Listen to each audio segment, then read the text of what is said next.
Hello everyone, this is Yannis from Hammer&Ravens, and today I would like to welcome you to the first of potentially many tutorial videos that we plan to release explaining some of Abbey's mechanics. As Abbey is still in early access, please bear in mind that the hints and tips we will be sharing with you are subject to change. Abbey is a game about brewing, and as such a lot of the questions that we've received from players were focused on its two main mechanics, recipe creation and brewing. So first things first, in this tutorial we will be talking about recipe creation. All you need to start creating recipes in Abbey is a library room equipped with a recipes desk and a fermentine ready to take on the task. Since all fresh playthroughs always come with a pre-built library, all you need to do right now is equip it with a recipes desk. You can do so in multiple ways, either by opening the room's own menu, which shows you the available furniture and equipment for the room, or from the main menu after choosing place furniture and navigating to the room type you're looking to equip. So just grab the recipes desk and place it in one of the available spots in the room, preferably somewhere with enough light for the fermentines to be also happy.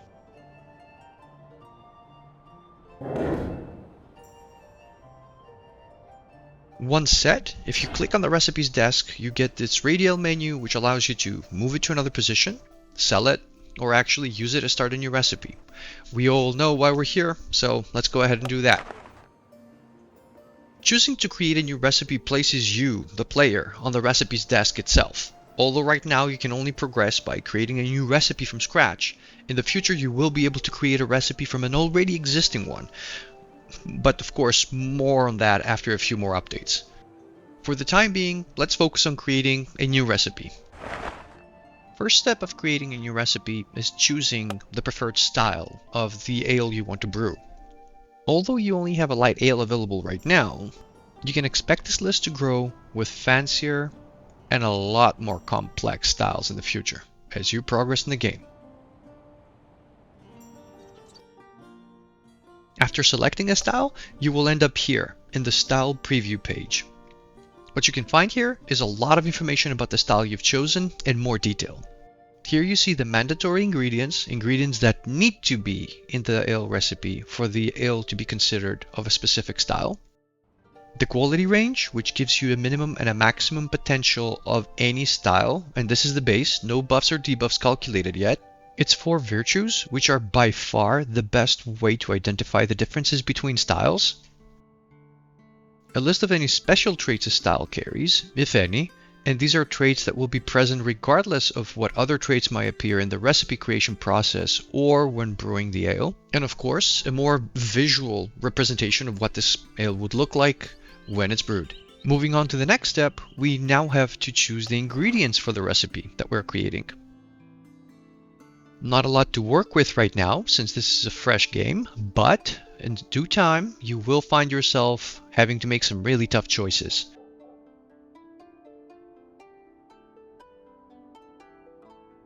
In this step you also see a visual representation of the 4 virtues, where you can see that changing ingredients in the recipe immediately affects what the 4 virtues look like.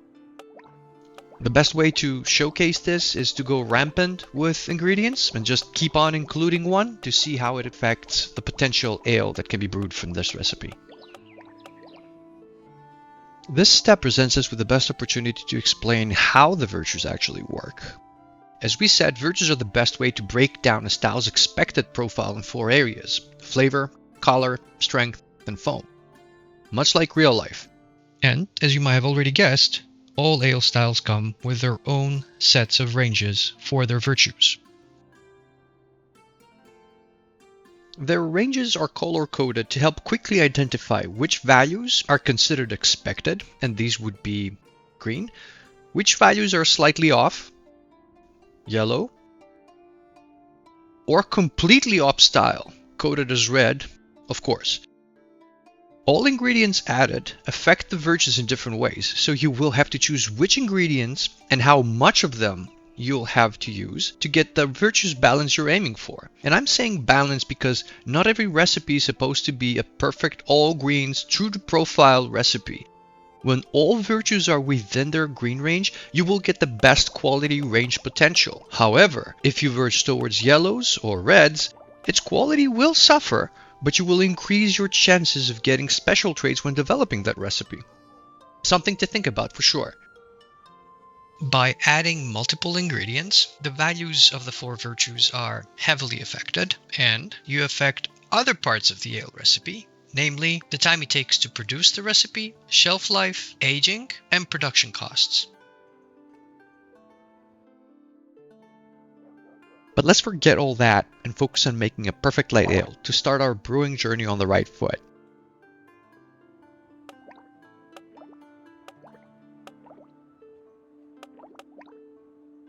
That should do it.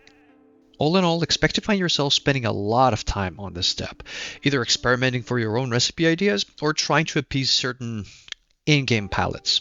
Remember that if you have trouble fine-tuning your virtues to hit and all greens, you can always sort them.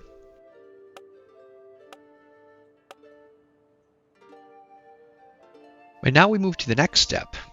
This is a much simpler step where you have to choose the room and fermentine for the task. In the future, if you have more rooms to deal with the task, you will be able to use the minimap to choose the room. And you might have multiple rooms of the same type, because different furniture setups will give you different bonuses and modifiers. And the same goes for your available fermentines. Here you get to decide who will create the recipe, and this decision will be based upon the bonuses they can bring to it. As you can see, Idealism and satisfaction play a major role in increasing the quality range of the recipe, as does productivity that can affect the time it takes to complete the recipe. Personally, I don't care much about time. A recipe that is good forever, so I will go with Gita, whose stats give the recipe a +3 to its quality range. And now for the most difficult step of them all, finding a name for your recipe. We're obviously trying to keep this tutorial's production values low, so we'll go with something simple. Abbott's Light. Yes. And now hitting confirm in this last step will just set everything in motion. Gita will find her way to the library, take a seat on the recipe's desk, and start writing that recipe for us. Let's give her some time.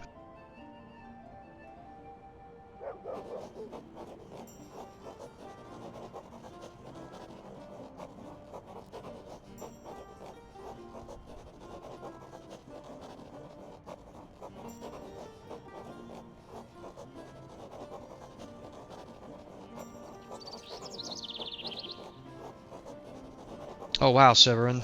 Classy. Gita has completed her task, and now the recipe is ready. Let's check it out. This is the Abbott's Light recipe card, where you can find all the details about this light ale, when it was created and who has brewed it, the final quality range including the styles base and other extras, the style specials if any, a list of any ingredient used, information like how long it would take to brew, how much brewing 10 liters of it would cost, shelf life, and if it needs any aging, and finally where its virtues stand. At this point you can also decide to delete the recipe altogether, but we'll need it to brew some ale soon, so it's not going anywhere. Remember that if you need a refresher of any recipe, you can always find your recipes in the monastery's archive. And this concludes the tutorial for creating your own recipes in Abbey. Without further ado, let us know what you think in the comments, and make sure that you keep an eye out because a tutorial about brewing is also overdue. Until then, brew and be merry.